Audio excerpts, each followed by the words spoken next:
Good evening and welcome everyone to the July 21st meeting of the Economic Development Commission. My name is Elizabeth Torgerson. I am the chairperson. The first order of business we have for this evening is the approval of the January 20th meeting minutes. And I don't believe we have our secretary present tonight, unfortunately. We can still go ahead and entertain a motion to approve the minutes if people have had a chance to take a look at those. I think they're included in your packet. Okay. Or your onboard docs. So if anyone, I move that we approve the minutes. I'll second it, the motion. Motion passes. And Chris, over to you. all right. All right. Oh, I'm sorry. We have several new members with us tonight. If you could introduce yourself and say a little bit about what brought you to the St. Mary's County Economic Development Commission. Yeah, so why don't we actually go around and introduce everybody. If you're new, I think we have 5 new members, so if you're new, you know who you are. Just if you can let us know where you're from and where you're so we'll start with Curtis. Hi, good evening. My name is Curtis Brown. I live in Leonardtown. What made me decide to join the Economic Development Commission was seeing a lot of the things that were happening in the wake of the presidential election and just kind of different ideologies and other things going on in the government that I felt like I should do my part and represent what my values and beliefs are. That's really what motivated me, and I'm grateful to be here, so thank you. And you work for AirTech? I do, that's correct. Yeah. Just a guess. Tristan? Hi everyone, if you don't know me, Tristan Marino here. I work for Precise Systems, so another contractor here outside of the base. Went to St. Mary's Riken, so local. I'm familiar with the county and the organizations and things they like to support, so I wanted to be more involved. In college, I was in student government, so I know all the things that are beneficial to the community, and so I just wanted to be more involved. So Great. Gerald? Oh, I'm new. I'm Gerald Meyerman. This is my second year on the commission. I have a background in law and economics. I was a director in the World Bank, and now retired and the owner of Swannondale Inn in Rich, Maryland. Teresa, welcome. Hi, Teresa Mitchell, and I grew up here in the county. Both of my parents were entrepreneurs, and we have Take It Easy Campground. So, Welcome. Phil? I'm Phil Dorsey. I grew up in Leonardtown, practiced law in Leonardtown, so I have some Leonardtown roots. Elizabeth Torgerson. I've been in the county for 32 years, grew up here for most of my life. I've been on the commission for the past 5 years and really looking forward to giving the SEDS a bit more oomph for the next go-around. All right. Hi, Dale Moore. I'm new to the board commission. I've been in and out of Southern Maryland since '82. I retired from the Navy as a civil service employee. I was Director for Strategy and Innovation for the Department of Navy in Research, Development, Test, and Evaluation, and led the 30-year R&D plan for the Navy.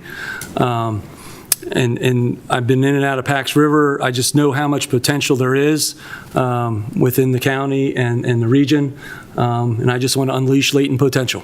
So I'll just leave it at that. Thank you. Welcome. Christine? Hi, I'm Christine Bergmark. I'm the new CEO of the St. Mary's Chamber of Commerce. I'm very excited to be here tonight. I've been in the county since about 1999, so however many years that makes it. Prior to being here, I'd spent a lot of time working internationally, and then my husband and I settled here and fell in love with St. Mary's County. So I'm excited to be here. I think as we are emerging from COVID, this is a wonderful time to really be looking at economic development in our region. Our businesses and models are changed, and I'm excited to see where we can help and where we can go. Thank you. Thank you. Welcome. Barbara? Good evening, everyone. My name is Barbara Ives, and I am a co-owner of GI Enterprises, and we do work in consulting and defense contracting. And my background is retired Navy, and in education. I've been in education over 20 years. I've been on the commission for over a year now, and I joined the commission because I wanted to learn more about how I could help build our economic program here within the county. Thank you. Thank you. Phil? Hi, I'm Phil Langley. I own and operate Fish to Bay Charters, do mostly fishing charters, eco tours, sunset cruises, whatever. But lifelong resident of the county. My families have been here for generations, so I have a passion for St. Mary's County. I like living here. I'm proud of our county, and I like to see it grow and prosper. Good evening, everybody. I'm Brooke Higgs Turner. I just moved to St. Mary's, let's say 3 years ago, but my mom was born and raised here, so that's where my roots from St. Mary's come. I'm a financial analyst down, through NavAir at PAX, and I decided to join because I wanted to become a more active member of my community, and I always say you can't make a difference by sitting on the couch, so. Well, welcome. Thank you.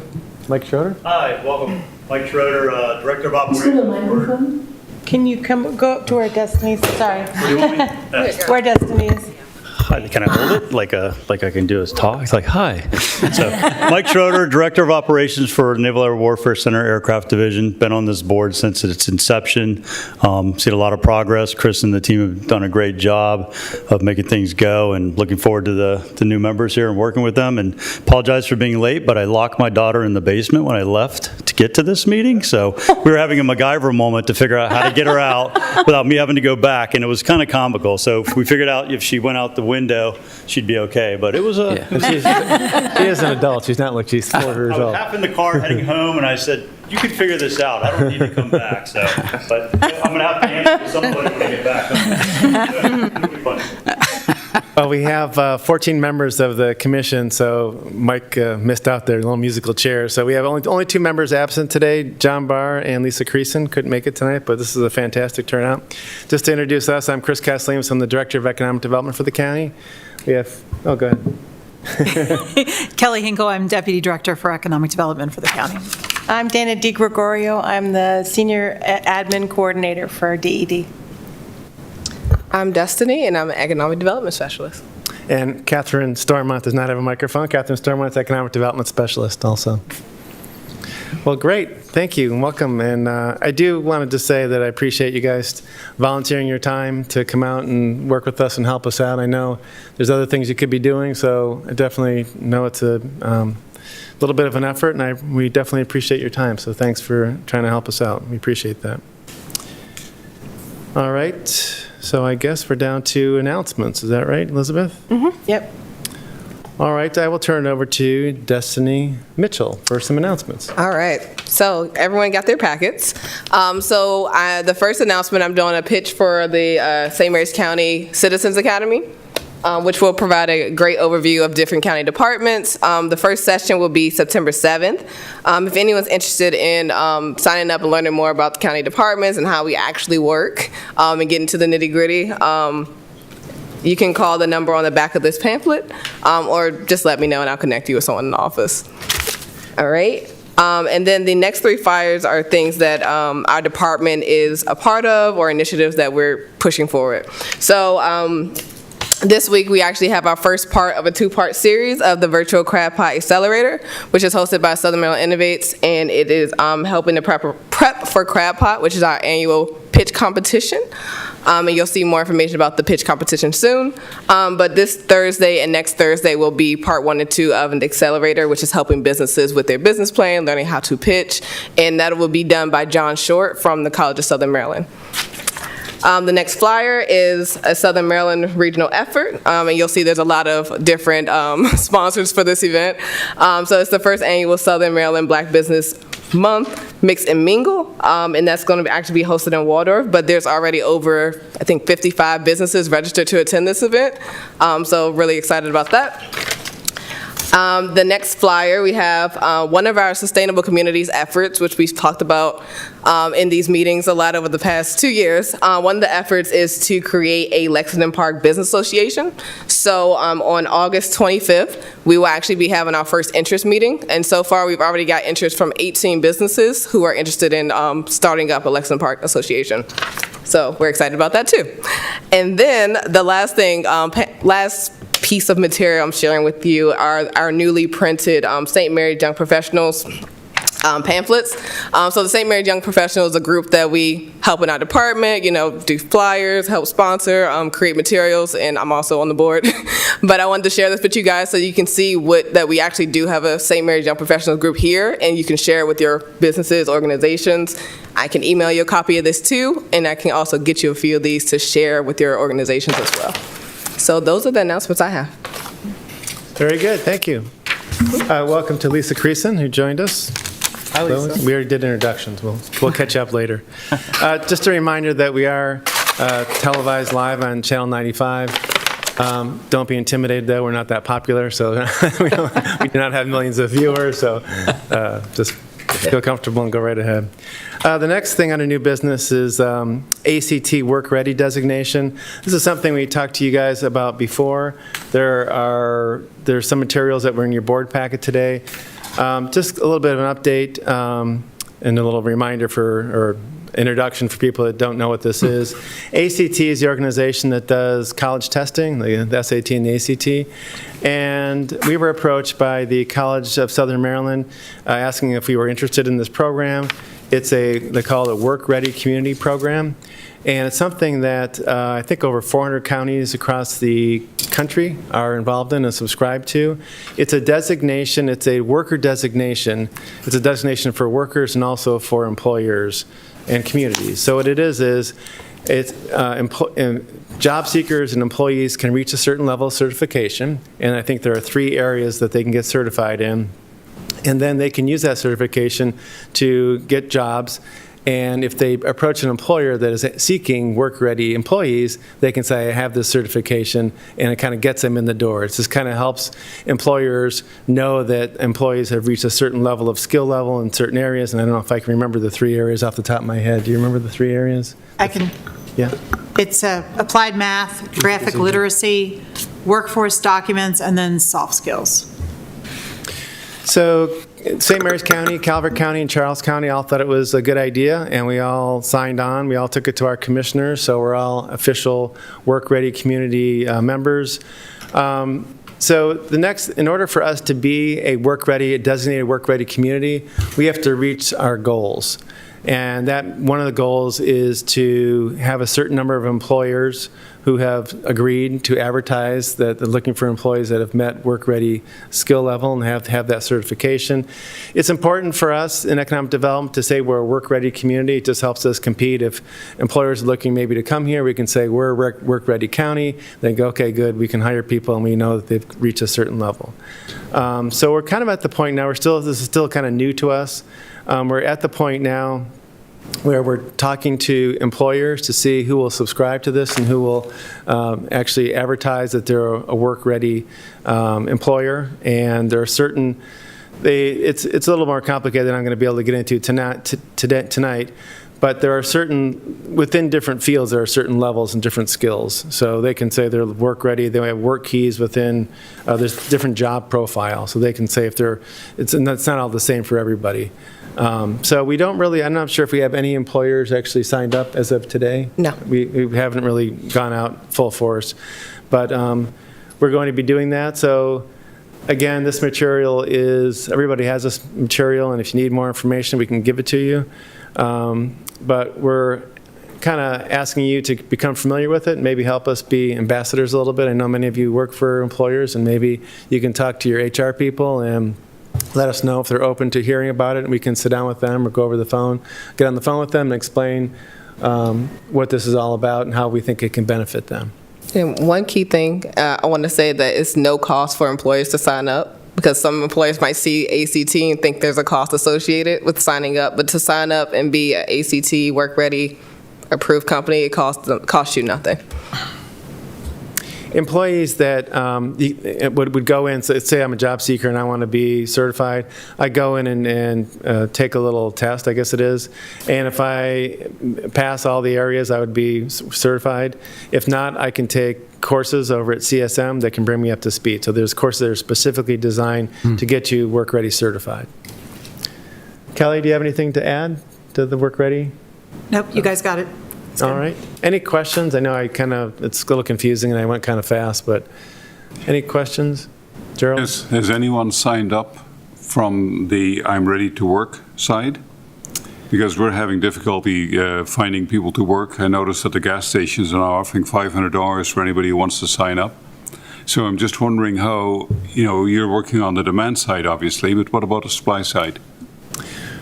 As far as we know, and I don't know that we would be notified if people signed up to be certified. I don't know if we get that information, but We really need to focus on having the employers sign up first, because there's value in the employees or the job seekers signing up only when the employers have signed up. Right. So step one is getting businesses identified to be champions. So like Destiny said, it doesn't cost your employer anything to sign up, and, excuse me, but that's the first step.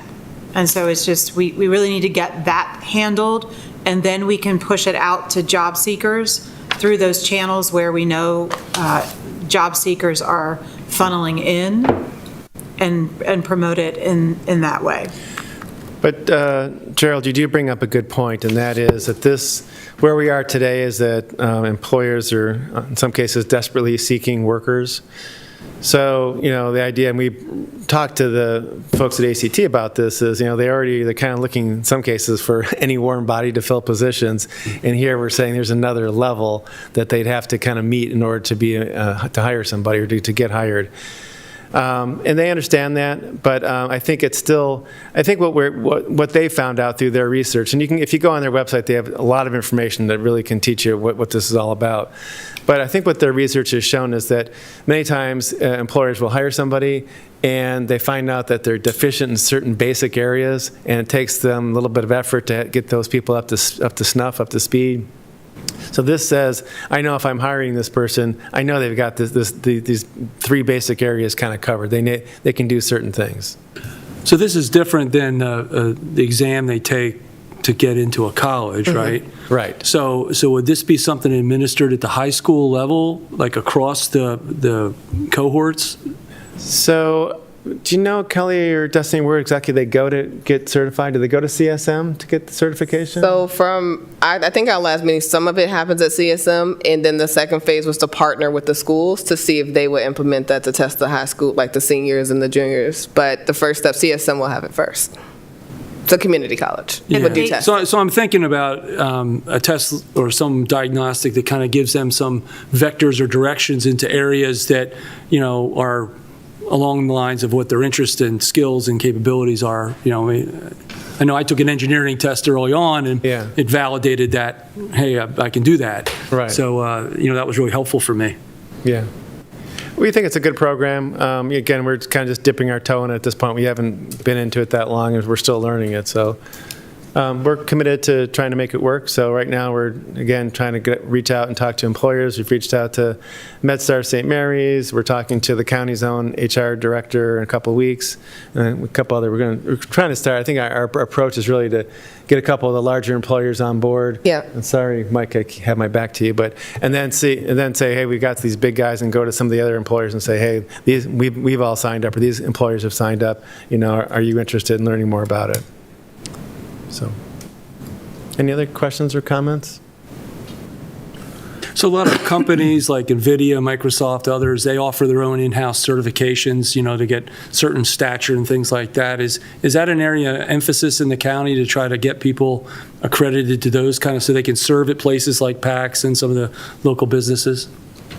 I think this program is not something that we necessarily saw that there was a need and we sought this. This is something that kind of came. Separate than this, I'm sorry. Yeah. Separate than this. Like, the whole idea of having, here's my certifications in, I don't know, Microsoft, AWS, whatever, but that is a really powerful tool, to drive people, and it helps them through their career as they progress and get pay increases and things like that. Well, I think, any kind of certifications where you can say I've passed this or I have the certification helps different, different employees and employers. And that's, that's kind of the idea. This is something as a job seeker, an employee, you can take your certificate and go any place and say, there are other, like I said, 400 counties across the country are work-ready certified communities. You can say, I've got this, and I got it in Maryland, but it's, people in Ohio will recognize and say, okay, good, I'm glad you have that. I think the idea is that given two employees that look like they're the same, the guy that has the work-ready certificate, I know this guy's met these certain things, I'm not going to, this guy may have it or may not, I'm going to probably go with that guy. A little bit of an advantage. And if you're seeking a job, you're always looking for some kind of advantage. And as an employer, you want to get those employees up to speed as fast as you can. So that's the idea behind it. I think, too, the Tech Center provides a lot of opportunity for students to get certification work done. And it takes for the year to have it done, but it does provide a way to get into the workforce in an easier manner. College of Southern Maryland also has aptitude tests when they enter, and that helps them identify those folks that, in the ACE, for instance, that areas that need additional help or attention, and they're using that in conjunction with its program just to identify those areas. So also, CSM has a very good certification program, too.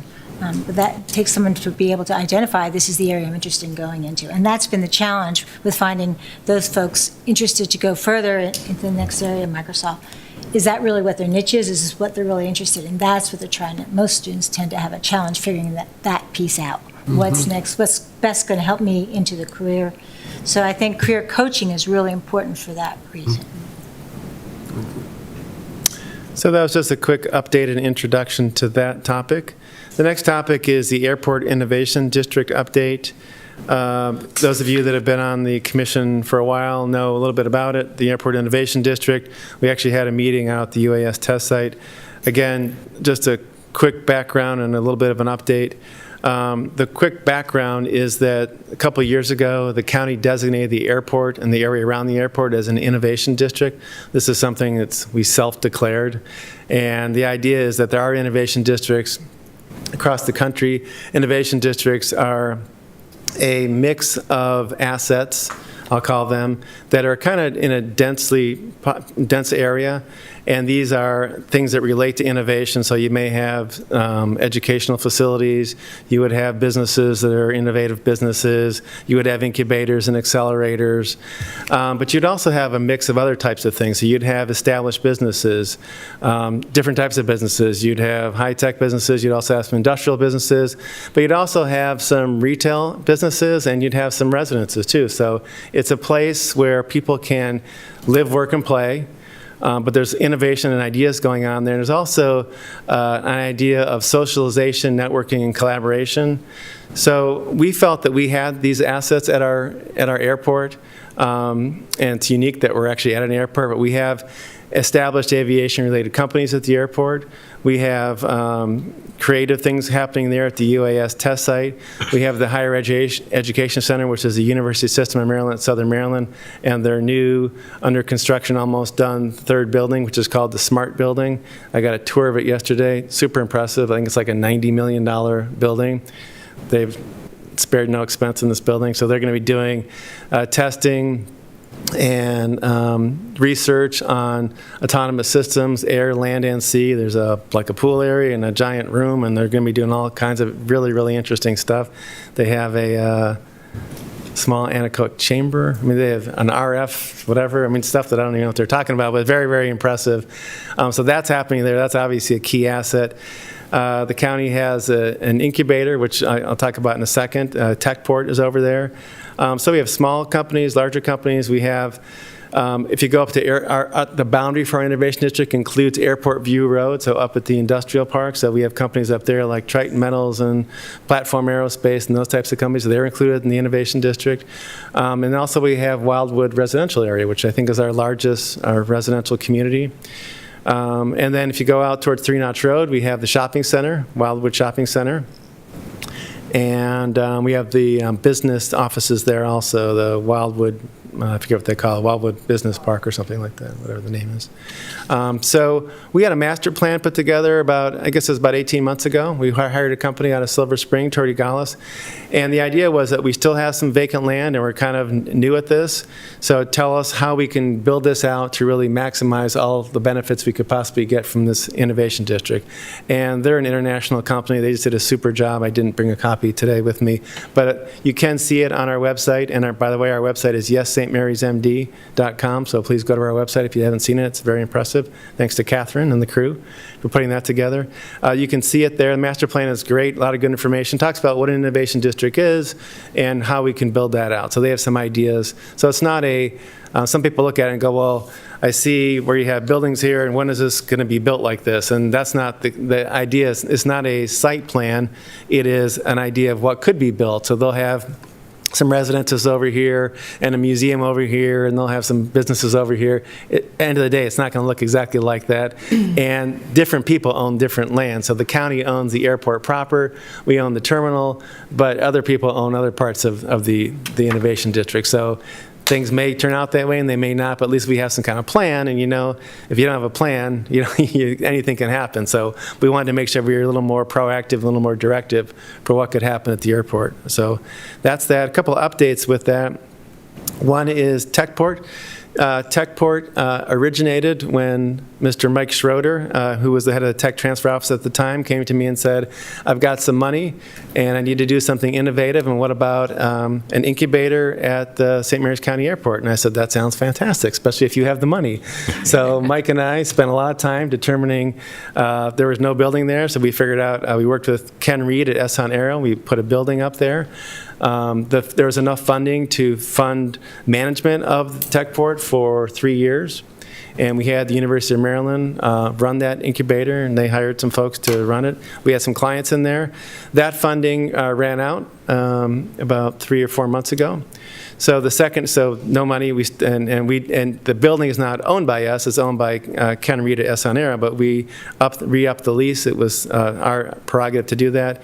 And the second phase of Techport is actually having NOC AD have a presence there. So Rick Tarr, who's the head of the Tech Transfer Office now, he's there with his Tech Bridges program, and Impacts is going to be in there, and I don't know all the details of those. And maybe Airworks might be there also.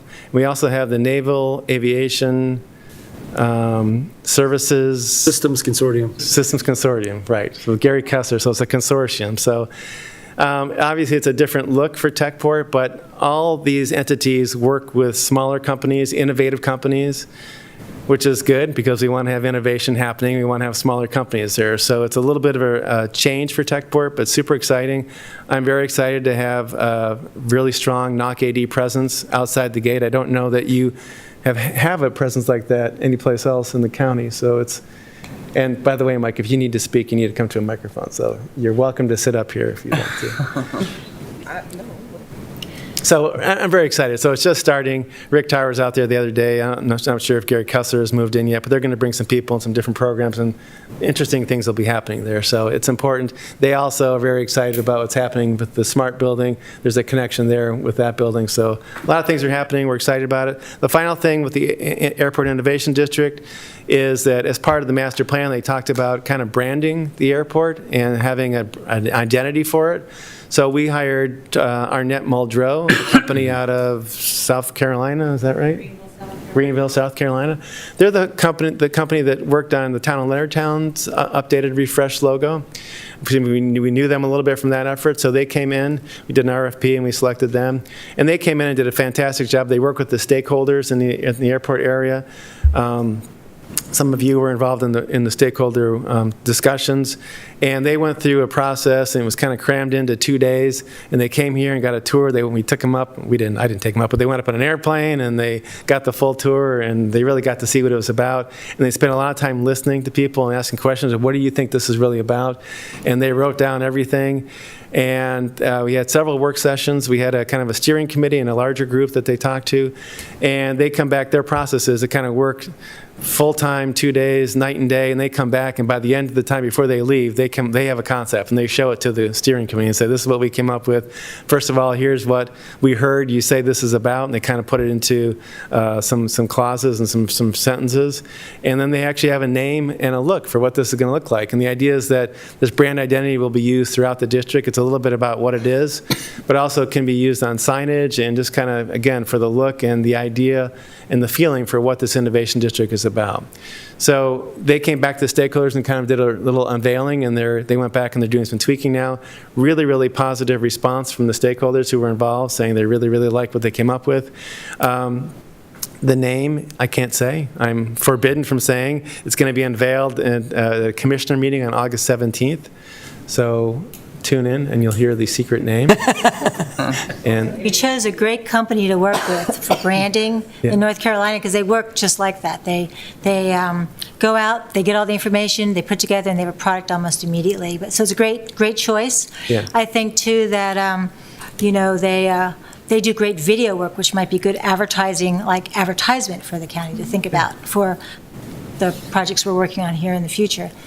But on the innovation district, just a quick question, just a thought with our meetings, and we're trying to develop our strategic plan here soon. With the smart building 3 coming into play, is there a possibility we can get a virtual tour that we can all observe what's going on and maybe kind of get a narrative with that, so that we could better see what's going on in that building, to get a better feel of how we can use that and take advantage of the fact of the economic support we can gather from that? I know you had the first tour of it just yesterday or the day before. yeah. But maybe by the time we have our next quarterly meeting, if we could have a virtual, where somebody could make a copy of it and be able to post it as a virtual tour, so we can better see what's going on. I know by then, though, they probably unveil. I know in October they're opening the building, so that timing might be very. Yeah, that's a good idea. October 15th, they're actually doing the grand opening. Governor Hogan and Congressman Hoyer will be down for that. I think it's at noon. So it's under construction now. It'll be the grand opening will be then. I don't think they're getting hopefully they'll have most of the furniture and equipment in by then. I saw some of it yesterday, but not a lot. I don't think they're actually opening it for students until January, I think, is what their hope was. But in terms of seeing that building or just getting a tour of the Innovation District and what's happening, and so kind of if anyone is interested, we can put together a group and we can kind of take you around so you can see what's happening there. It's interesting, it's exciting. Kind of help you just to be informed about. It is one of the major efforts for our department is the Innovation District. So if there's an interest, we can certainly pull something together for a tour, and I'm sure we can go and see the smart building too, because they're offering tours. Yeah, with us all meeting at night, I just thought it'd be better to do virtual because it gets dark if we're meeting at after hours. But just a thought there. A thought, I'm very excited that Knock AD is at Techport. And I want to share why. I know a couple of years ago, we sat at the Higher Ed Center. Chris, you were there. I was there. I think Dale was there. We were at the whiteboard. We were talking about what we really needed. And one of the key ideals was to have a satellite outside of the gate where we could have work with tech transfer type work. And it was a need. And to avoid a lot of the interested companies to be able to come in and avoid the gate, be able to avoid the base traffic, all those items we talked about, avoided all that. Why? Because we're south of most of the big traffic issues.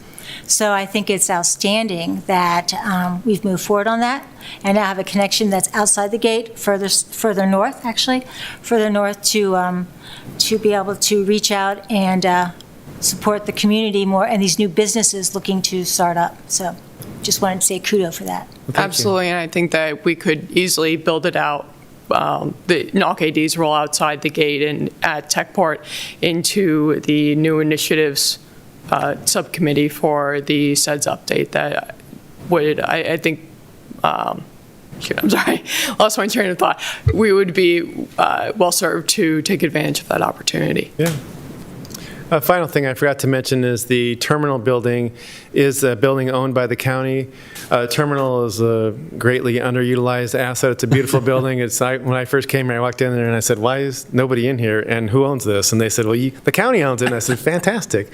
So I've been pushing since I came here to really put that building to purpose. So we're going through a renovation process now, which will add food service, kitchen equipment. It's going to have space for 2 small companies to lease some space there for kind of short term, maybe like 5 employees each. Again, pretty small. It's going to have a pilot lounge because we're one of the few regional airports that does not have a pilot's lounge for them to hang out and watch the planes and do all the stuff that buy a patch, whatever pilots do, and get something to eat too. And then it's going to have, it is a nice building. It's in the lobby area is beautiful. So we want to make sure we have a nice space for events. So we're also going to build out the back so you can go outside towards the runway a little bit, and we'll have some string lights out there and some tables out there. So the events will have food, service, so you can have an event in there, and then also they can spill out to the back. So just kind of utilizing that space. And as we talk about networking and collaboration, we want to have events there that just kind of bring people from the Innovation District together. So maybe something during the day where someone's giving a talk on something, maybe Rick Tyer's talking about something interesting, and people from AirTech might show up, or somebody from the school might show up, and you're meeting different people, making those connections, and, oh, what do you do? Oh, that's interesting. I do this, whatever, and also you've got these kind of organic connections and stuff. So just to comment, I just want to reinforce this. With the new building coming in, it's going to offer a formidable research capability, and that's not something that's outside the gate in any kind of strong way. Mm-hmm. But research is the feedstock for innovation, right? Yep. The base has, I forget what the number is, Mike, but a lot of small business innovation research opportunities, which the Tri-County region doesn't take full advantage of, I don't think. So I think this idea of thinking through education, research, and innovation as a triad, as a self-reinforcing kind of thing, is an important concept to get across. Yeah, good comment. Any other questions or comments about the Innovation District?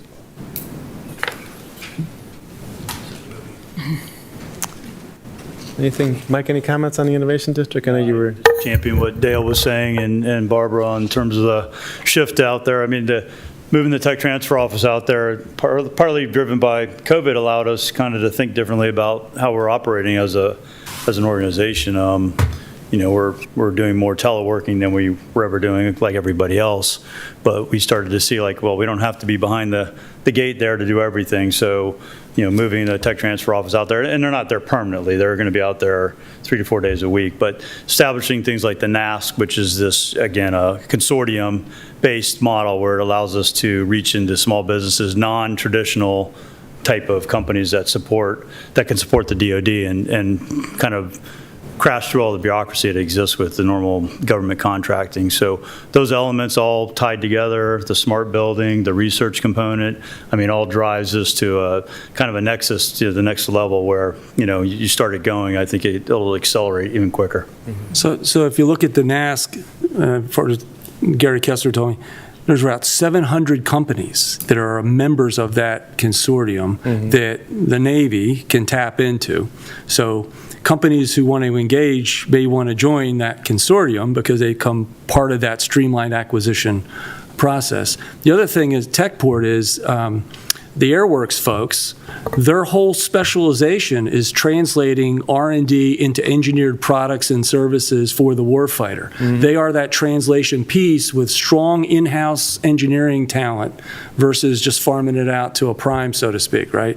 So there's some movements here within Wolf, which is the Webster Outlying Field, and Airworks, to build this lead systems integration capability in-house, this organic engineering capability, which is local, which offers a lot of opportunity to local contractors and support structure. So there is a movement afoot to go faster and get more innovation, better innovation. Yeah. And so it's a really exciting time when you look at scaling some of these kind of concepts and getting them to synergistically work together.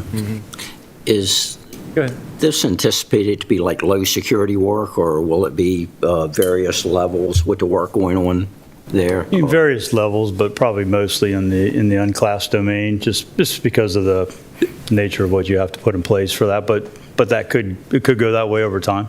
So an important concept to remember, the OTAs, other transaction agreements, were made to streamline prototyping.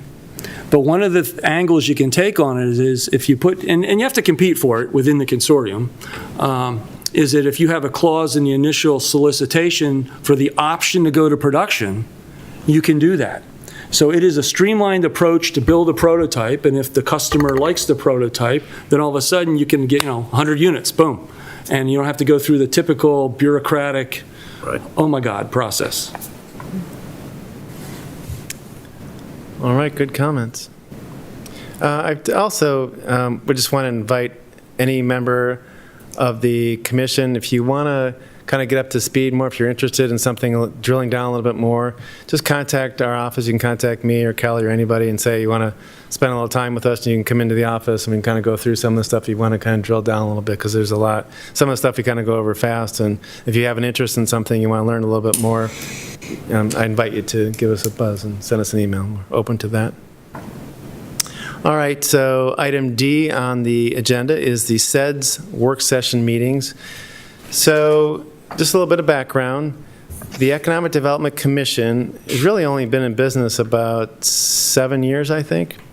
Yeah. Maybe 7 years. And the purpose of the Economic Development Commission is to help us put together a comprehensive economic development strategy, which is the official name that the U.S. Department of Commerce gives plans, their strategic plans. And this group was formed originally because we were seeking some funding from the federal government, and one of the requirements was that you have a citizen-based and business-based group of people helping you put that together. So that's why this exists. So we did that in 2017. We had, as said, and some of the folks here were around. Phil was here, and Mike was here, and Phil. And when we went through that the first time, we put together a good plan. It was adopted by the commissioners in 2017. And they ask you to so we actually kind of send that to them. So if we're applying for grants from the Department of Commerce, they want to know that we have a SEDS on file, that we have some kind of strategic plan. So that's kind of the idea behind it. Not that we wouldn't do it anyways, a plan of that nature. But they ask you to update it every 5 years. So our plan being adopted in 2017 is due to be updated by 2022. So that's quickly approaching for something like this, for a group that meets quarterly and just, takes a while to kind of get there. So we kind of started a little short time ago.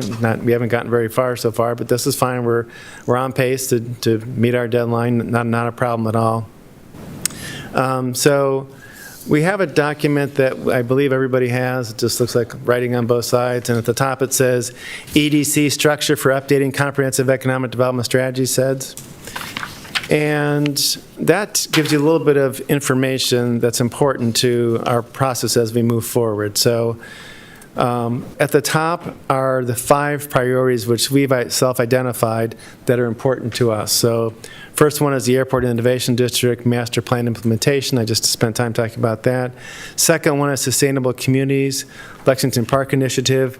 We have 2 sustainable communities designations in the county. One is up in Charlotte Hall, and one's in Lexington Park. And we're going to put effort forth into spending time making progress on the Lexington Park Sustainable Communities designation. And that is everything from streetscapes to facade improvements to whatever, but just a bunch of stuff. It's a community development type of thing for that area. And, we're limiting it to things that are kind of in our realm. The third thing is strengthen Pax River is tied to the local economy. That part of that has to do with what's happened already at Techport. But continue to, I think one of the things that I self-admit is when I first came here, everyone said you need to diversify the economy. Pax is 80% of the economy, you diversify. So I think personally, I spent less time thinking about PACs, thinking, well, I need to think about the other part of the economy. When I think that maybe wasn't a good thing. I think having made my progress, this is a behemoth, innovative, this is like a research university on steroids. I mean, the things that come out of that base. So I think we really need to dig into it and not ignore it, but really dig into it and say, how can we really benefit from this as a community? And what are the things, because I think, like Dale said, there are things that happen there that we don't really take advantage of as a community and the business community. I mean, there are contractors here, but there's so much goes on there that kind of stays within that, and how can we really tap into that and benefit from that? So that's what really number 3 is about. Number 4, workforce development. We've kind of touched on this already.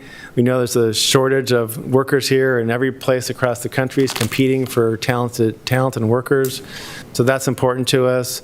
There are different entities that are working on workforce development. We are in meetings constantly, it seems like, about workforce development. Tri-County Council has an effort. The Navy Alliance has an effort. And as of note, the Navy Alliance, they have a plan called, I think it was called Pax River 2030, and they're going to change the name to Southern Maryland 2030. It's a workforce plan. They actually shopped it up up on the Hill, and in the preliminary congressional budget, they're pegged to get $1 million to help implement that, which is pretty good, really good. So we're going to talk to them and work with them as closely as we can. And the fifth one is diversification and expansion of the agriculture economy. So agriculture, aquaculture, that's one of our priority target industries. So we want to make sure we're helping that part of the economy continue to grow and supporting that. So a little more detail below that, detail on the 5 priorities. If you flip that sheet over, talks about the approach to the SEDS update. We, at a previous meeting, established 3 working committees of the SEDS. We have a document review committee. We have an economic resilience committee, and we have a new initiative/projects committee. So down at the bottom there, you'll see members who have voluntarily joined one of the 3 groups. And I don't believe we have the new people, or do we have the new people? I just see. Yep, everybody's on there. Everybody's on there. Okay, great. So everybody's assigned a committee. We have had a couple of meetings. I think we have maybe 1 meeting for 2 of them, and maybe not. We didn't get a quorum for the 3rd, but we did want to spend some time tonight, a little bit of report out for what they talked about. So Elizabeth is the head of one committee, Tristan's the head of one committee, and we don't have a leader for the 3rd committee. And I don't know which is which, but we're going to try to, since we have such a good turnout tonight, we're trying to get someone to sign up to be the chair or the co-chair of that 3rd committee. So I'm going to turn it over to Elizabeth first, and then we'll go to Tristan. So Elizabeth, if you can talk a little bit about what your committee talked about and which committee it is. I'm sorry, I can't remember. It's probably right Can I here. ask a quick question for the priorities? You outlined a lot of items. Could I just ask something about one of the priority items? Sure. Under sustainable communities, an initiative in Lexington Park has been some thought on the YMCA in that write-up? Say it again, please. Thought on the YMCA in that write-up? Or another generalized community center, there's been a significant push for that for the last 3 years, and I know that they've gathered a fair amount of support for it. I think YMCA even came down here at one point to do a survey of sorts on an actual building. There are at least 1 county commissioner that has really been championing it. Right. Yep. So the county is very interested in establishing a YMCA. The Chesapeake, YMCA of the Chesapeake, I think, is the organization that's kind of the umbrella organization for several YMCAs. Commissioner Hewitt was very involved, and I actually took a tour with him over to St. Michael's and to Easton to look at the YMCAs over there. There was a committee formed, a YMCA public group, I can't remember what they were called, exploratory committee, I think is what they were, who kind of went through it, the process a little bit to identify, is there a need, a desire, what are the locations? They came up with 3 locations. And then the company that typically does consulting work for the Chesapeake Y, the YMCA of the Chesapeake, they have done a couple things for the county. And I'm not intimately involved, this is just kind of what I know from kind of being around. But they did, I think they did kind of a study of whether they thought there was feasibility in funding a YMCA down here, because YMCAs, once they're built, everything is fundraising. They have a capital campaign and an operating campaign constantly to continue to run those operations. So they do charge people to go into the Y, but they're heavily subsidized by donations. So they did an analysis and kind of a look at our county. Can we afford to have a YMCA? I think everybody knows the answer is we have a lot of money here. The answer is yes, we should be able to afford a YMCA. There seems to be a great desire for it. And the next thing is that I think that what they're doing now is really evaluating the 3 sites, and maybe they might be down to 2 sites now, and determining what they think is the best site to locate a YMCA. So they're on contract with the county. We've hired them to do the first thing. We've hired them to do the second thing. It's not really a specified priority for our sustainable communities designation. It's not something we're doing because it's already kind of happening through other parts of the county. So there are many things in sustainable communities that our department's not doing. We're kind of pulling all the players together. So for instance, our Recreation and Parks Department is doing a whole lot down in Lexington Park. They've made improvements to the passive park. I can't think of the name of it off the top of my head. It's not Lancaster, it's what's it called? The park, anybody remember the park? Nicolette? No, it's the one that's adjoining Lancaster. It's the, So I was just thinking when Yeah. you're writing your priorities that Yeah. it would be included in that, since it does indicate, you know, the objectives are for improving the quality of life in Lexington Park. yeah. So I know that's been considered, but it hasn't been approved.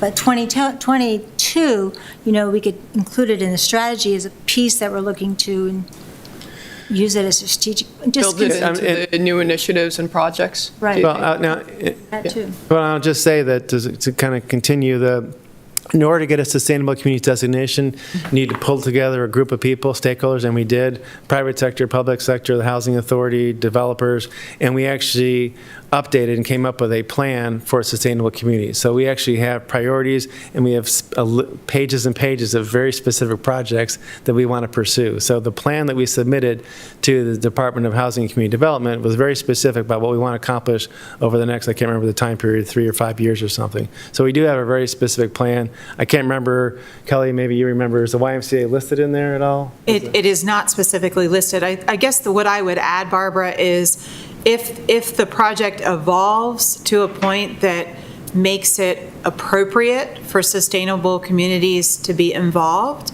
then that group would definitely analyze it and look at it and play a role. Right now, I would just say it's too early for sustainable communities to be actively involved, because they, like Chris said, there's a list of 30 recommendations, and we've whittled it down to 3 topic areas at this point. But I would say it's definitely on the table to be part of sustainable communities if it's appropriate at that point. And the other thing to say, and I did mention this kind of as an aside, but there are a lot of needs in Lexington Park, a lot of things that we can use to improve the area. We can't do everything, and the Sustainable Communities Plan doesn't include absolutely everything, because there are a lot of social issues and other things happening there. So we're kind of narrowing. We had to narrow what we think we can make progress on within that plan. So we have a Lexington Park Development District Master Plan that the county adopted, and that's got some very specific things in terms of the look of Lexington Park, and they've designated a downtown district and a gateway district, and there's some physical improvements that can be made there. There's parks improvements, like I said, facade improvements. We have a brand new tax credit initiative. It's a program that will give a tax credit to people in the Lexington Park Development District, commercial business owners who improve their property. So if they improve their property to the degree of at least $25,000, and have that amount be at least 10% of their assessed valuation, they can get their county property taxes held constant for 7 to 10 years. So that's a brand new tax credit that we've just adopted, and it's just come in play this month. So we're doing different things, but I think sometimes when you talk about Lexington Park or certain parts of our county, people think, well, there's so many needs there, and we can't solve all the problems or even spend time on them. If we spread ourselves too thin, we'll make no progress on anything. So I would encourage you, I think the Sustainable Communities Plan is it on our website somewhere? I can make sure everyone gets it. Yeah, we'll make sure everybody gets it. And you kind of look through that and see what's there. And we do have 3 committees that are working through those. And I can't remember the names of the committees, and I don't want to put anybody on. It's streetscape improvements, events and essentially business association development, and park-related improvements. If I may, considering if a plan for a YMCA does go through, considering how integral that a YMCA would be for the community, and that it would support the longevity and encourage the goals that the Sustainable Communities Program is trying to reach, it kind of doesn't make sense not to include it, even if it's still in a hypothetical at this point. Yeah, and I don't want to give the impression that we don't support the YMCA, and we certainly do. I mean, I think that's something that we think would be a great benefit. The commissioners are super supportive, and they're going to move forward with it, and it's in our capital budget. My only point is it's not something that Economic Development Department is going to spend time, it's not in our wheelhouse. It's in Parks and Rec and Department of Public Works that builds our buildings, and the commissioners and the county administrator. So it's not something that I'm saying we don't care about. We do. It's important. I agree. I'm on board with the commissioners who think it's a good idea. You feel, though, that the YMCA is more than just supporting recs and parks, and the fact that it's workforce development. So the YMCA, you're hiring people to work there. Yeah. You're actually they're doing educational programs within the YMCA. It's not just all sports and Right. or clubs. It's actually, they do a lot of educational programs. They do tutoring there. Yeah. Babysitting, community events, I weddings. think we're overlooking that in that respect. It is workforce development, which I think is a very key piece of what you would work in your priorities, your top 5 priorities. Yeah, everything the YMCA does is great, and we support it, and it helps us in all those ways. It's just not a specific project that our department is pushing. So, I mean, I don't know how, maybe I'm not being clear, but as much as our department can support it and a role that we play, which is, I guess what I'm trying to say is our department plays a pretty narrow role because other departments and other entities are pushing that project forward. That makes sense. Let me make a comment. On number 3, the strengthen Pax River's tie to the local economy. Yeah. Bringing the outside in to Southern Maryland, it's a big world out there. There's a tremendous latent potential that exists that the folks at PAX may or may not be aware of. You know, they can't go out to conferences like they used to. Mm-hmm. You know, they can't travel like they used to. But the idea of our companies here partnering with folks that are external to here. When I deal with a lot of clients, they don't understand the Pax River client base. They don't know how they think, how they operate, what they need. They don't know anything. But the folks that are here can translate all that. Mm-hmm. And so there's real opportunity to bring the outside in, partner up, and all of a sudden you've got a much grander scope of capabilities that can bring the bear on PAX. Don't expect PAX to know everything. Right. It's a big, things are moving fast, right? And Yeah. so, areas like cyber, 5G, I don't know, nanotechnology, metamaterials, whatever, they may or may not be aware of a lot of potential that exists. So I would don't just listen to what PAX needs, but actually bring things to PAX for them to consider. And they have BAAs out all the time, RFIs, all that stuff. Okay. We just saw an analysis with SBIRs where, vast majority of those, right, go outside Maryland. And I'm like, well, okay, that's fine if that's the best, and I'm sure PAX is picking the best. However, are our companies aware of these opportunities? Are they plugged in? Are they connected? Has that handshake occurred to give them maximum opportunity to compete? Mm-hmm. So I just kind of throw that out there that, Pax River is the nexus of the world in many ways, Yeah. and this is the community that surrounds it, but their scope is global. So just keep that in mind. A lot of the AI research that's going on is co-research from different countries. Singapore has done a fantastic job at positioning themselves in quantum research. Right. They're a small little entity, but they have partnered all over the world for research proposals that they're getting funded. Now they're a thought leader and on the big stage. Mm-hmm. And so I just think through that. There's, it's a little bubble here, but really it's a big world. So food for thought. Yeah, good comment. Chris, can I ask a question on the committees? And I probably wasn't at one of the meetings where these were defined, but the Economic Resilience Committee, and I guess a new chapter of the SED. So obviously we drafted this 5-6 years ago, and we had those 5 key areas. So we're talking about making that a 6th priority, and it's going to focus on. Well, just to clarify, these 5 are looking forward. So these are not the ones from the 2017. Okay. So Yeah. they're somewhat similar. Though, Yeah, it's definitely. And I recognize them. Yeah. And so was the addition of this idea of a new chapter, for lack of a better word? Well, actually, the Department of Commerce tells us that when you're updating your SEDS, make sure you include a new chapter on economic resilience. That's where it came from. Yeah. Gotcha. That's what I was And it looking makes for. total sense. Gotcha. Okay. Yeah. And the other thing I forgot to mention was that we also have some funding in our budget for a consultant to help us with the SEDS.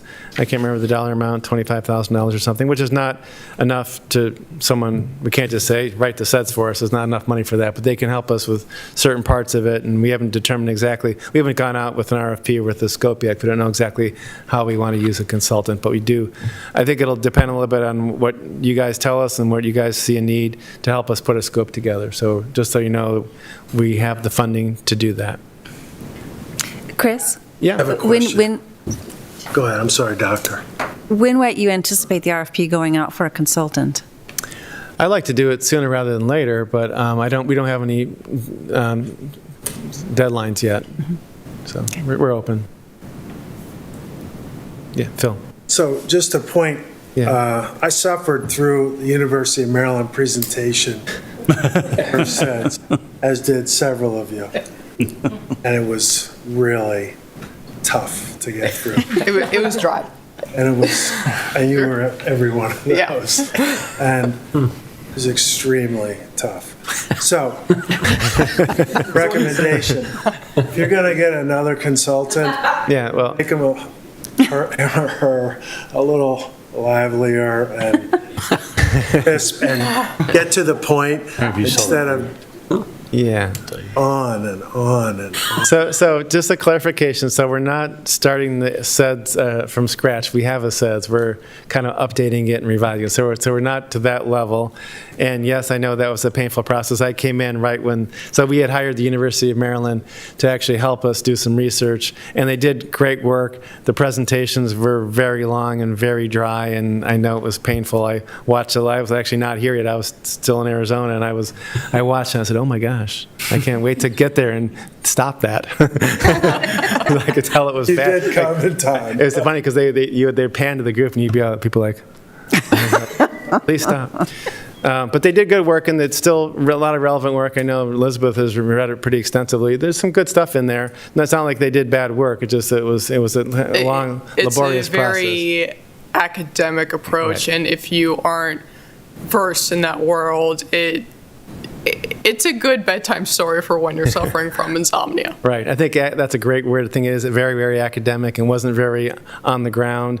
So if you'll notice, we have a SEDS document, which I think is 170 pages or something. And then we have the strategic plan for an innovation-driven economy. That's kind of what we distilled, try to put it in normal language so people could understand it. So that's a much smaller document, which kind of says, here's what we think this means, and here's what we're going to spend time on in the next 5 years. Well, and the strategic plan will turn into a executive summary that we can make literally more colorful, so it appeals more.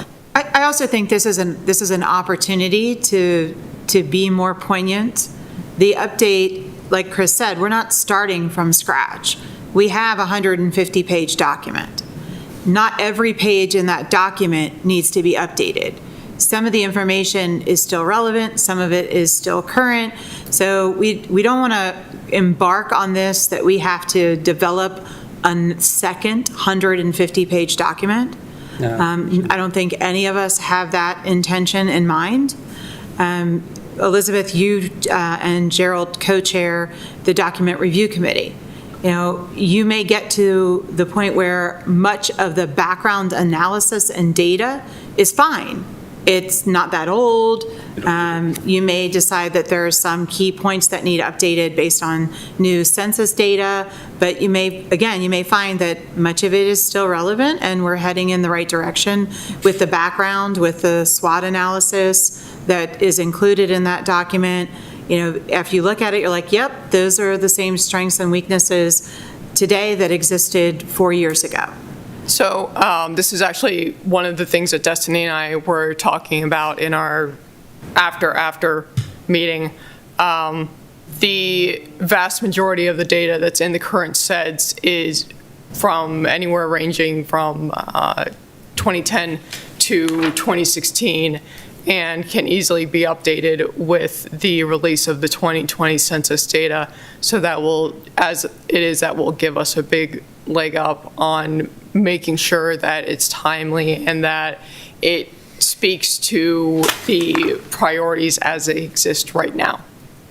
So that, just to bring it back around, that's the existing document review committee. That's what they will be looking for. Are there major points that need to be updated? Are there minor tweaks that need to be updated to that existing document? So again, they don't need to generate another 150-page document. It shouldn't be overly burdensome. And then we have the Economic Resilience Subcommittee. And as Chris mentioned, the EDA is now requiring economic development organizations to have a chapter or a section on economic resilience. And Tristan and Lisa are co-chairing that committee, and Tristan does have an update, and I don't want to steal his thunder. But we do expect that the consultant will do a lot of the heavy lifting and be working intimately with that subcommittee. Again, they have identified kind of key priority areas within economic resilience that they would like to focus on. We'll probably do some refinement at our meeting next week. And then the last committee is the new initiatives. And there's a lot of conversation in the meeting tonight about potential new initiatives. And that's really the subcommittee that's going to hash that out. Do we need new initiatives around community development in Lexington Park? Do we need new initiatives around workforce development as they relate to the 5 key priority areas on the document in front of you? And Catherine is the Economic Development Department point of contact for that subcommittee. And as we mentioned before, there's a lot of great ideas, and we really need to focus those great ideas into that new initiative subcommittee, which is still waiting for a volunteer for a chair. So if you have great ideas, volunteer for Catherine's lead. Co-chair. Yeah, I mean, you can be co-chair. the other subcommittees have co-chairs. So, if you're not comfortable, if you're new to EDC and you're not comfortable stepping out in the lead role, we had new ideas from Dale and from Barbara. I think you're both on that subcommittee, that working group. So, oh, sorry, Dale, you're on document review. Sorry, I got ahead of myself. Come over and be on Got plenty of comments, don't worry. If you come over, we'll give you the The other chair. point I would make is, even if you're not assigned to a working group, you are on EDC and you're welcome to participate in any of the working groups. If there's something that, that comes up in Tristan's report tonight, and you're like, wow, I'd really like to sit in on that conversation, you're more than welcome to sit in on the conversation. You would be able to participate. You wouldn't be counted toward the quorum of that subcommittee, but everybody is invited to participate in all of the working group meetings. And Elizabeth likes to attend all the meetings as the chair of the EDC. On all 3? Yeah. So one of the questions I had when I was just looking through everything, and as a strategist, I asked these questions. When I was working with the Navy, we created operational views. So this is a view, we did it for 20, 25, 35, and 45 of what the battle space looked like with all the changes we anticipate, right? And it's conceptual, it's cartoon kind of thing. It's not clear to me that there's a vision of where the county wants to go, what it wants to look like, what its character wants to be, its culture, as an integrated kind of system, as an ecosystem, right? And then how it plays outside, how it plays inside. Just a dialogue about, 10 years from now, so we break lock on where we are today, what's the right balance of all things that would be desirable for everybody to aspire to achieve, right? That would be kind of the question. Yeah. And being able to articulate that and then get buy-in for that vision where everyone's saying, hey, that's a win-win-win all the way around. Yeah. We're engaged. All of a sudden, all the resources come to bear, not just the county's, government's resources, but all of a sudden everybody's, hey, this is good for me. This is good for business. This is good for my family, my education, my family, all that stuff. Yeah. It's something to think about. Yeah, no, that's a really good point. I think we can definitely I think we tried to have a vision in the 2017 plan, but we can try to beef that up and make it clear what we want the county to be, the area to be. That's a good. Because I think with the Patuxent River, Chesapeake Bay, and the Potomac River, and the test center, all this, you've almost got the best of all worlds down here that nobody knows about. Right. No, seriously, it's a balance. It's not like this crowded city, right? And we got some congestion, I got that.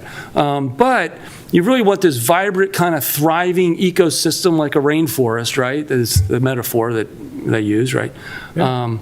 And I think that's very possible. Yeah. I think it's very possible. I agree.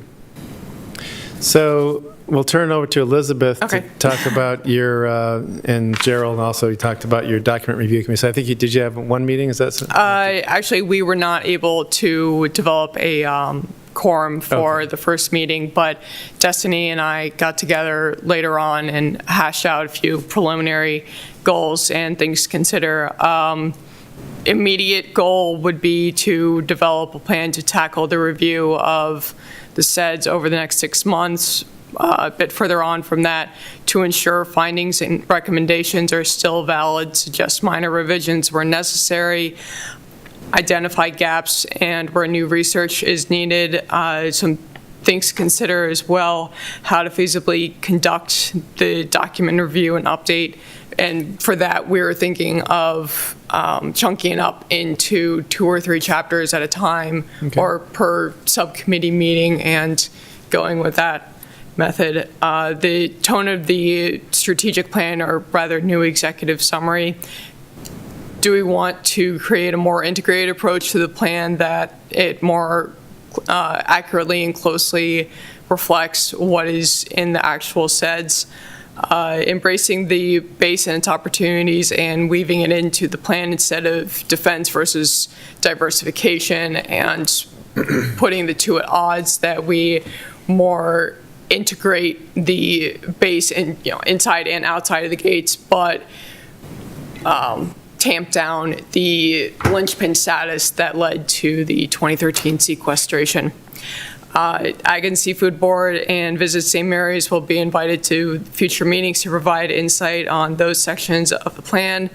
And I came across a methodology that I would be interested in exploring within the confines of the subcommittee and building it into the updated SEDS, and that's economic gardening. That it's a formalized structure that has a lot of similarities and shared principles with the way that we've been going about things, but it has an actual successful case study that the vast majority of the structure is based off of in Littleton, Colorado.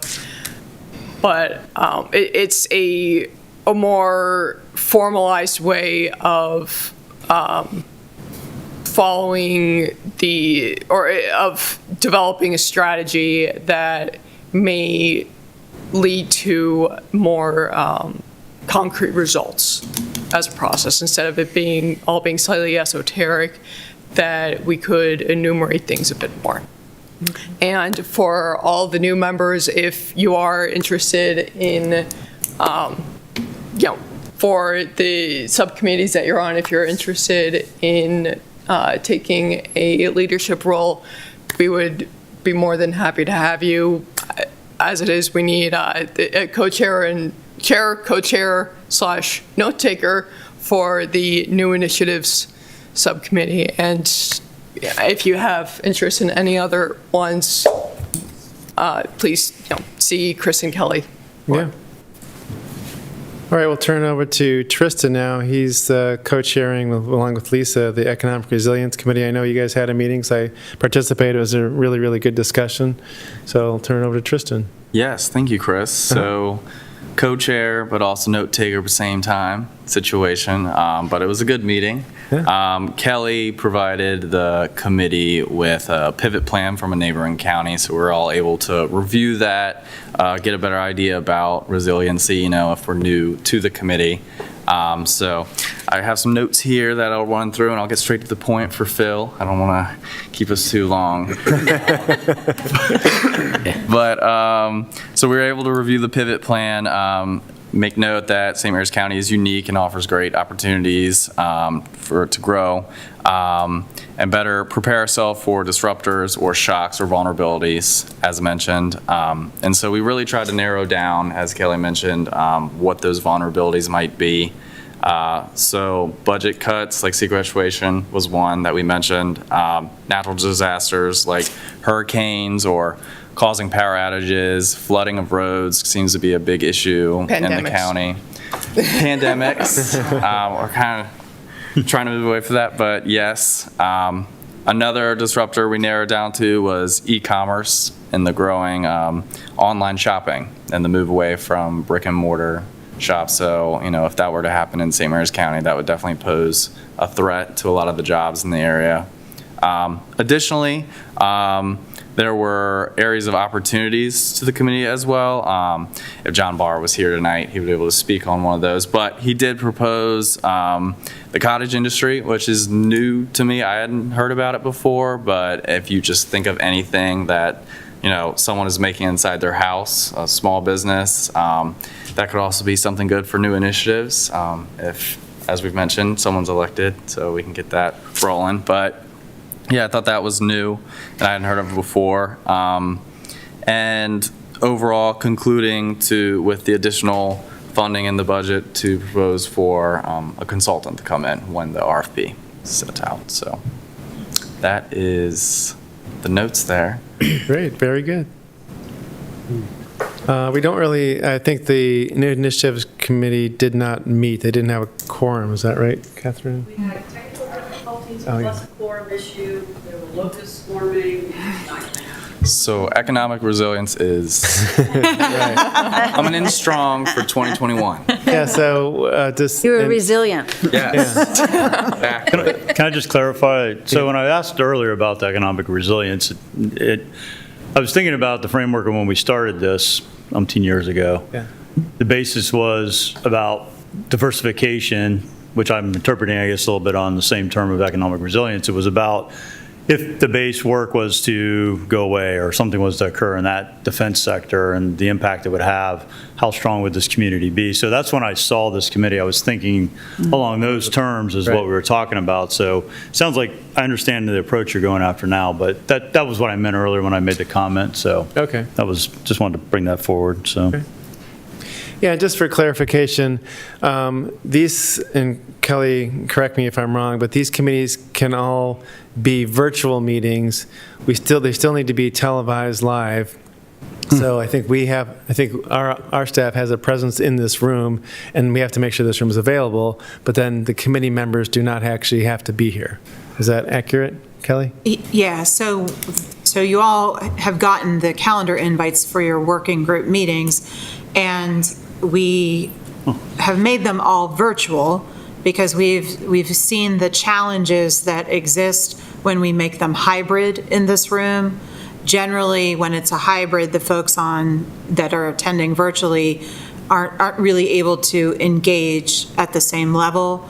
So there is an opportunity where we can make them 100% in person if that's the preference of the work group.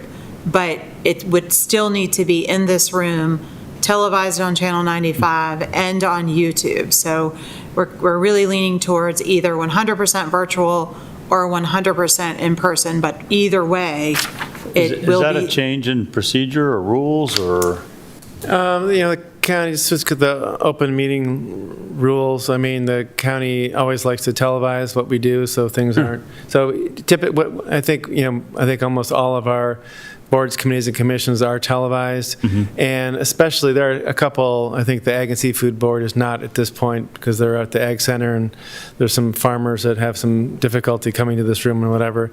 But the premise is that if your main meetings are televised, and like that's most of them, then your subcommittee meetings should also be televised. So it is a little bit of change from last time. I think we had some meetings that were offsite that were not televised.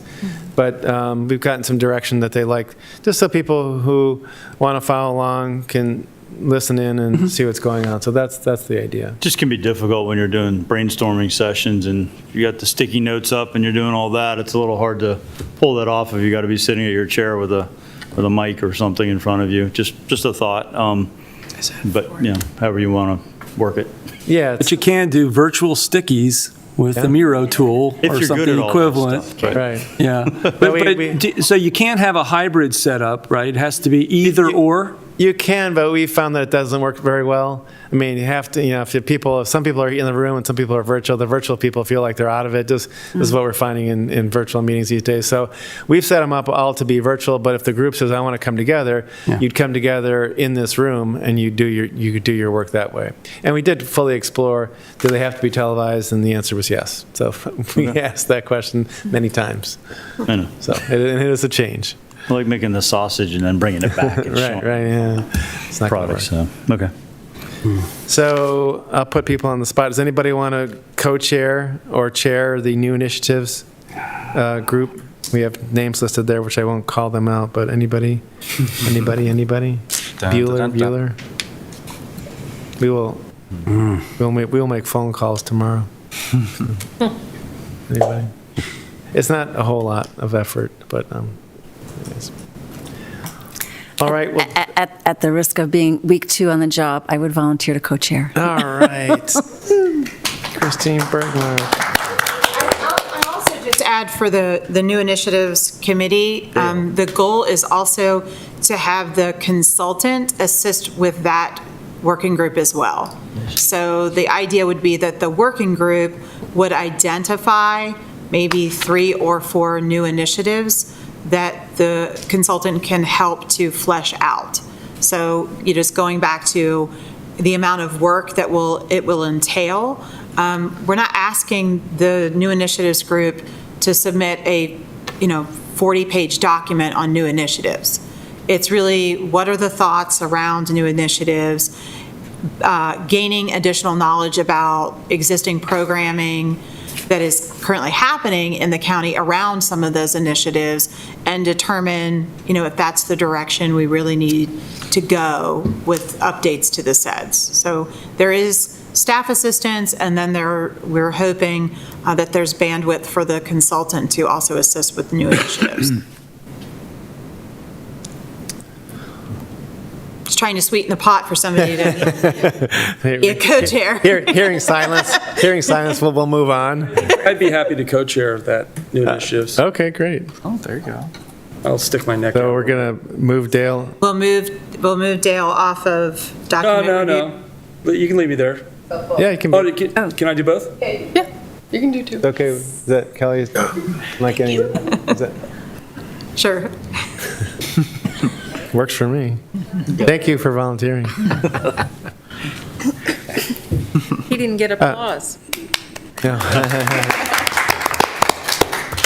So the named people on the committees, we have to have, again, this goes back to the rules, we have to have a quorum of the people show up. So if you have 7 people, 4 people have to actually be present, or we can't continue with the meeting. So that's one of the issues we have. So anything else on SEDS? Yes, could you, Kelly, could you address, you said on an email where I copied 3 people, that we should avoid doing that. Right. You don't want to have conversations amongst committee members on email, because like Chris mentioned, we're subject to open meeting laws. So if you're having a conversation back and forth and making decisions or suggestions on the direction of a subcommittee, that is in violation of the open meetings law. The best practice is, if you want to share a document with your subcommittee, send it to the DED point of contact and have that DED point of contact share the information out. But not to discuss that document via email or discuss changes to that document via email. Does that document go in a public accessible folder somewhere? I mean, so it's transparent? It would be subject to FOIA request. Yeah, freedom of information. And if you're going to If somebody asks for it, we'll provide it. It's going to be a point. That's fine. Yeah, I'm just. If it's going to be a point of conversation Yeah. within a subcommittee, then it should be part of the board docs for that subcommittee. That's what I'm saying. Yeah. And the board docs. Board docs, yeah. And we're making it seem like there are 10,000 people interested, and there aren't, but you need to still follow the rules, yeah. All right, any other comments or questions about the SEDS work sessions or the SEDS in general? Anything? All right. E is open discussion, so this is the time for you to announce anything you'd like to announce or ask any questions, any comments. Typically, we go person to person, but we have 13 people here, so I will just leave it open. So if you have something you'd like to add, any announcement or any comment that's related to economic development in some way, you're free to do so. So we'll just kind of leave the floor open if anybody has anything they want to. Does Phil look like he has something he wants to? No? So, yeah, I'm on the board of directors of the International Association of Innovation Professionals, and I'm their chief strategist. Okay. And we're getting ready to publish our global strategy. It's the first one it's happened. Okay. The CEO is Dr. Brett Trusco. He is leading training for about 15 people on base this past week to be certified innovation professionals, with the goal of establishing a local chapter. And the really neat thing about this is people can become innovation professionals certified, and that's kind of a big deal. But this group represents, they're the U.S. ambassadors to the ISO standard 56000 for innovation management, which is being developed and getting ready to be released. So just like ISO 9000 for quality, innovation management has its own standard. 300 experts from around the world are putting this together from 50 different countries. And so when that all gets released, organizations, companies, et cetera, can become accredited in meeting that new standard. And the beauty of the innovation standard is it's very holistic. It includes everything from leadership and culture and metrics and the whole 9 yards to have an innovation system in place to manage it in a way that's most productive and valuable to customers. So I throw that out there. The Global Innovation Science Handbook, which is about 860 pages, is basically the body of knowledge. It's available on Amazon for now it's down like $30, $40.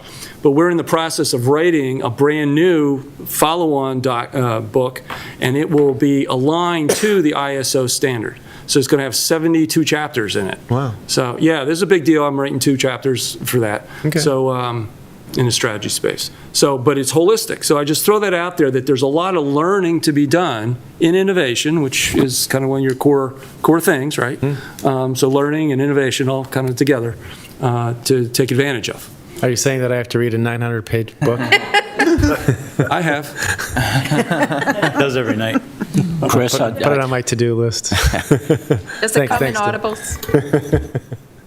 I do have one thing that I wanted to give a shout out to the Department of Economic Development and Visit St. Mary's. I think you've really been working well together, and I'm seeing I'm seeing recent progress. I think we're moving in the right direction.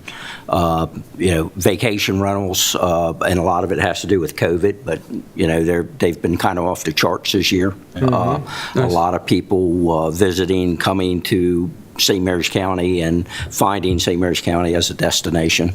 So we're starting to move the bar a little bit there, and I'm seeing some positive things happen, especially in the tourism area here in the county. Right.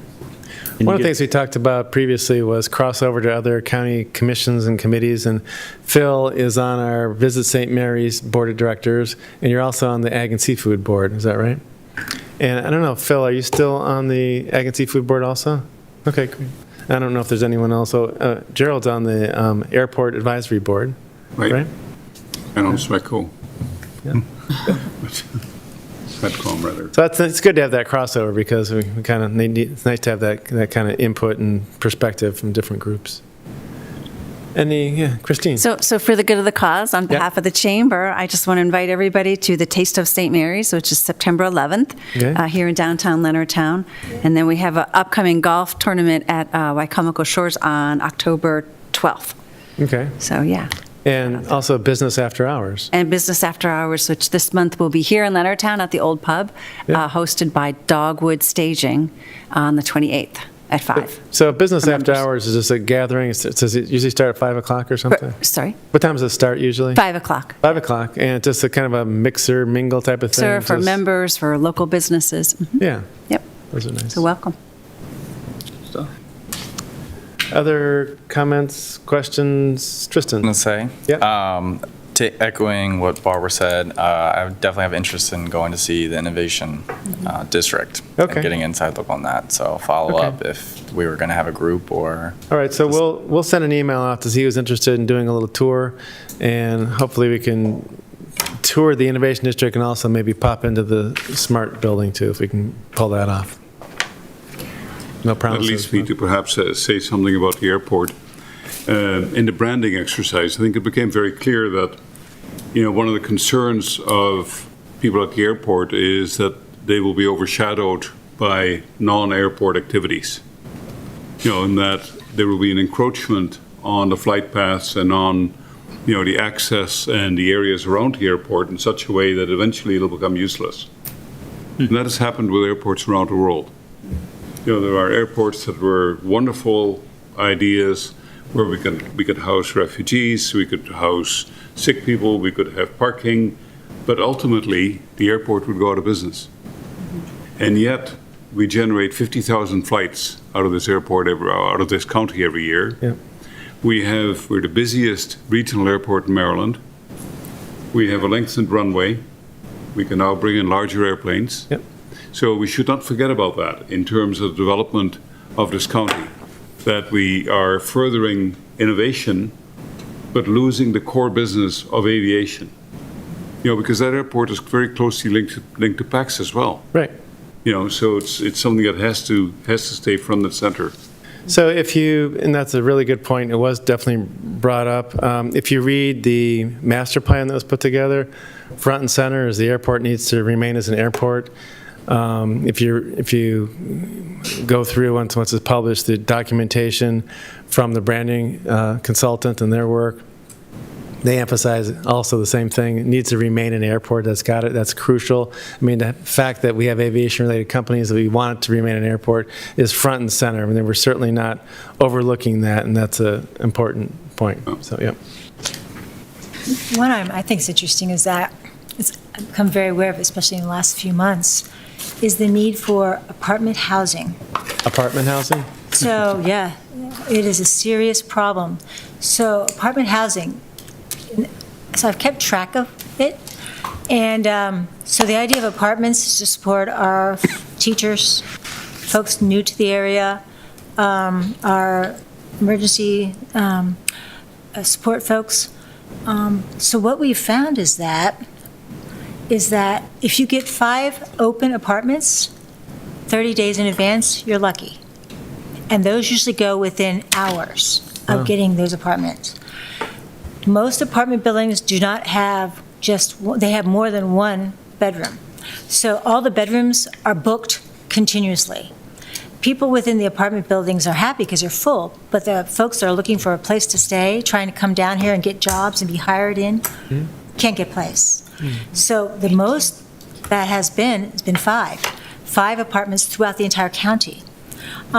So they do have, and the only apartments, and none of them have elevators, interestingly enough. So here you have folks moving into an apartment, and they're hauling their stuff up the flights, the 3 flights, and most of the ones available on the 3rd floor. Oh, wow. So, and the average cost of an apartment, for a 2-bedroom apartment, this is just with no Wi-Fi, no electric, nothing extra, is $1,500 to $1,700 a month. That's a lot. Now, the only apartment building in the county that they're really working on, that I'm aware of, although I've been doing a lot of research on this piece, right down in California, Maryland, there is a apartment building they're building that's just off Patuxent Boulevard, near the White Presbyterian Church. It's kind of back in the woods. Okay. That is the only area they're building that has apartments, and from my understanding, most of those have already been Leased. requested. Wow. So what I look at it for our people we're trying to support here, bring people in to be hired by the base, bring these new folks in, young folks, bring the young community in. We're limiting what we choose when we continue to build single-family homes, residential homes. It is very limiting. And I think long-term, I think it's going to harm how we can hire if folks can't live where they want to work. Barbara, thank you so much for echoing that. That has been a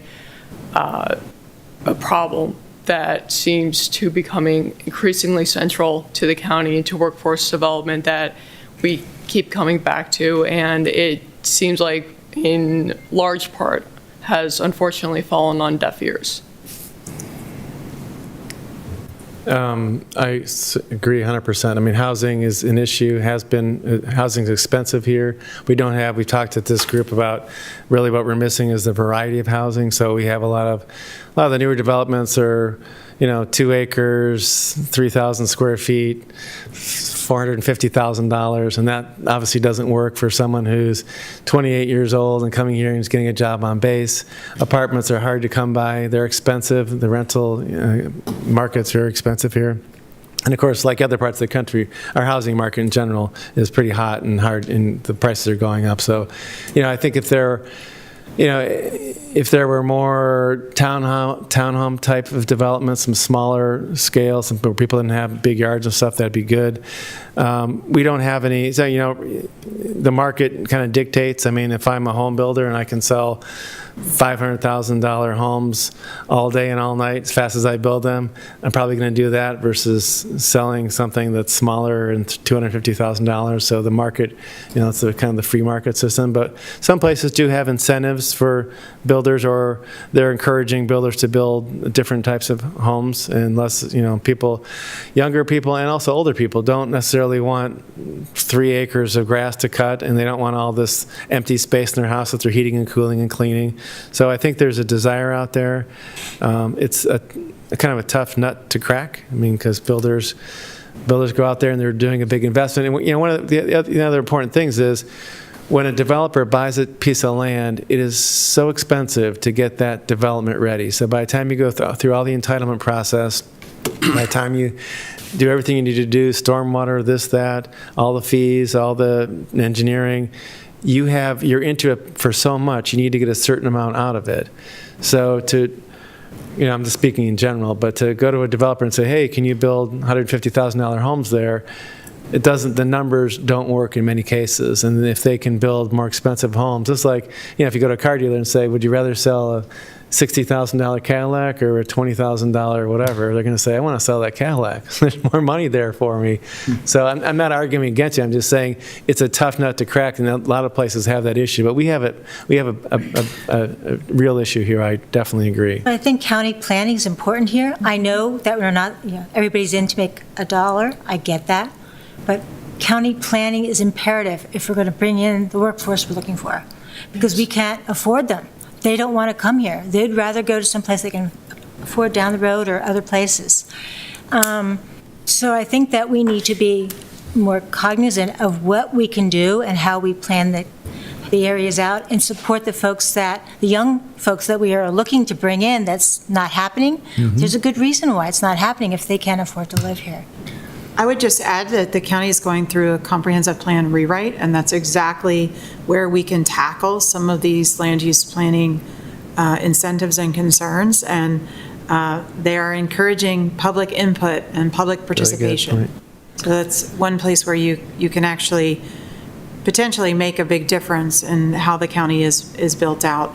And Dale, in reference to your comment earlier about the strategic plan for the county, most counties, that's their biggest strategic planning tool on what the county will look like in the future. So the time is now to participate and provide input in that process.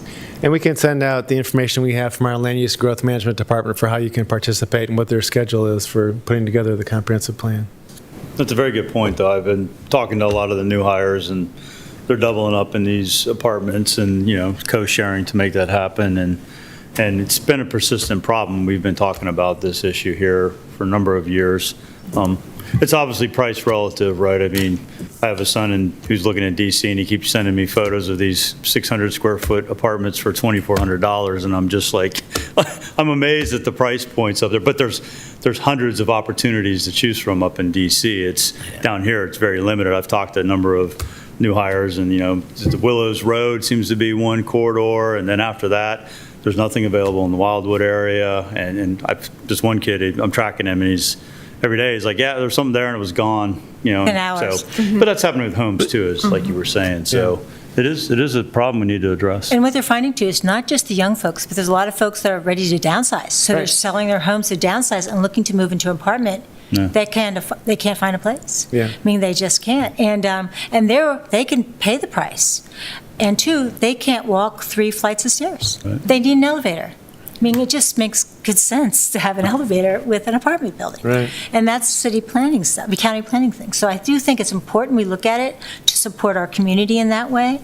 I think planning is very important to do that. I mean, I think just building is great, but planning is even more important than the building if we're going to do it in a. But I also think that Chris is right saying that planning and zoning is the place to discuss that. No, right, yeah. You know, you're not going to get public housing for recent graduates. You know, nor for the elderly, you may still get it, but you're not going to get, you know, the county to jump in and say, we're going to invest in housing. No. You know, so, and certainly even incentives must be market incentives.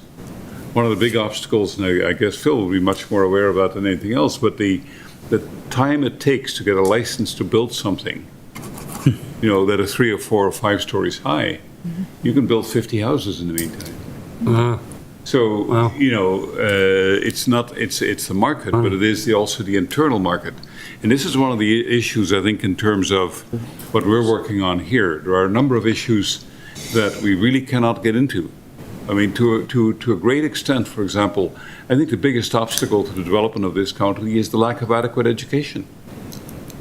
You know, the reason why we have so many people coming into the county is because we are a county where university education is still not something that is broad-based. Been interviewing some students recently. What do you want to do? Oh, I don't know. Are you taking science courses? Well, I'm taking a science course on technology. What are you learning? Well, I don't really know. Learn how to use a computer. But you know, that's not what you're learning in many other sections of the country. You know, the quality of education at the primary and secondary school is not yet aimed at filling those technology gaps that we need to fill. And that's why we're bringing so many people in from the outside. But I think it is well beyond the scope of what we're talking about here to say, well, we should reform the education system.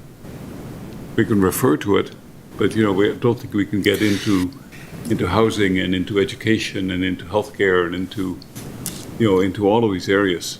But at the same time, considering how intrinsically linked all of those are to our goals for workforce development, it doesn't make sense not to address them. On top of that, the county has options. They don't have to say no to every single developer that comes to them with a proposed site build. They don't have to say no to every single home developer that comes and, well, we'll worry about the apartments later.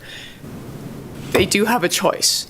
There are options. They can, with the rehashing the comprehensive plan, they can reprioritize. They can say, they can address it as we have a shortage of apartments. Let's address that first. Let's build to the scale that we want to expand our workforce. Yeah, I think we can identify the issues in education and housing, et cetera. But what I'm saying is that it is well beyond the scope of the work that we're doing here to try and propose solutions. But I think what you hit on here, you know, the county is a system, right? And people are identifying the constraints that they see in that system. We got 2 different ones here. So that's an important lens, right? If the goal is to grow and improve the quality of life and this, that, and the other of the county, all the different goals, whatever you may have exactly, identifying those or trying to identify those system constraints and alleviating them and then moving on to the next one. Is kind of a nice process to think through. Otherwise, you're going to be held back to the weakest constraint. Right. I think the point that Gerald makes is good. The core of any successful economic development effort is really, does your place have a high quality of life? Because if you have a high quality of life, you're going to be able to attract workers, you're going to be able to attract businesses. Quality of life is, do you have safe neighborhoods? Do you have a good education system? Are the roads in good shape? Do you have parks and recreation? All these things which the Economic Development Department benefits from if it's all good, but I don't pave roads. I don't build parks. I'm not instrumental in improving the education system at all. We can benefit from it. We can help identify some of the needs and some of the deficiencies. We can say, hey, when we're going out to recruit companies, one of the things we constantly hear is that our school system is the worst and it's behind every other place, and we cannot attract businesses and workers because of that. I'm not the superintendent of public schools. We can point some things out, but not a whole lot. We're not going to get into the strategies for how the school system is going to improve. So I think it's a little bit of both. It's not that we're putting our blinders on saying we don't see on this stuff, but our scope is much more narrow as an economic development department, and as you guys as a commission to help and guide us. So, my 2 cents. Anything else? Okay, with that, I move for adjournment. The next meeting date, I believe, is October? That would. 20th. Okay, October 20th. so can I get a motion for adjournment from anyone? I motion to adjourn. Do I have that some? motion. Okay. All in favor? Meeting adjourned. Aye. All right. Aye. Thank you, everybody.